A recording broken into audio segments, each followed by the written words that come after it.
اعوذ باللہ من الشیطان الرجیم بسم اللہ الرحمن الرحیم ਇਹ ਜਾਮਿਲ ਉਸਰਾਰ ਦਾ ਪਾਰਟ 23 ਤੁਹਾਡੀ ਖਿਦਮਤ ਦੇ ਵਿੱਚ ਪੇਸ਼ ਕਰ ਰਹੇ ਹਾਂ। ਹਜ਼ਰਤ ਸੁਲਤਾਨ ਬਾਹੂ ਰਹਿਮਤੁল্লাਹ ਅਲੈਹ ਉਹਨਾਂ ਦੀ ਕਿਤਾਬ ਹੈ ਜਾਮਿਲ ਉਸਰਾਰ, ਔਰ ਇਹਦਾ ਤਰਜਮਾ ਜਿਹੜਾ ਉਹ ਡਾਕਟਰ ਕੇ ਵੀ ਨਸੀਮ ਸਾਹਿਬ ਨੇ ਕੀਤਾ ਹੈ।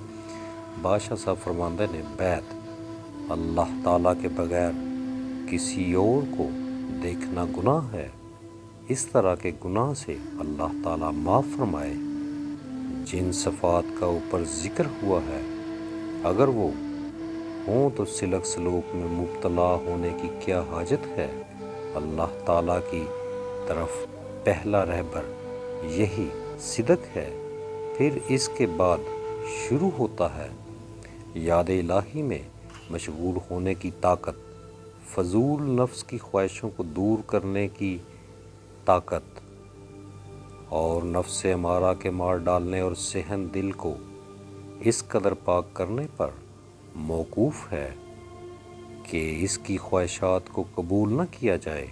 तौहीद में जाएं जब तक सालक की हस्ती का सितारा मगरब में ना छुपे, तब तक बकाए अब्दी का आफ्ताब फैज़ अज़ली के मुती से नहीं निकलता, और फ़िक्र की सुबह जिससे ज़वाल की तारीकी ज़ाइल होती है ज़ाहिर नहीं होती।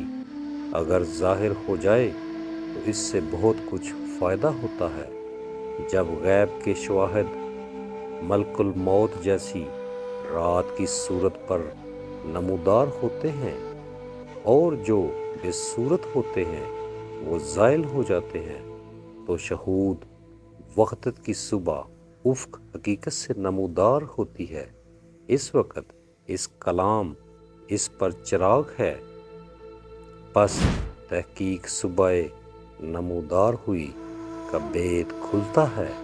जी नाजरीन, ये पार्ट साडा रही सी।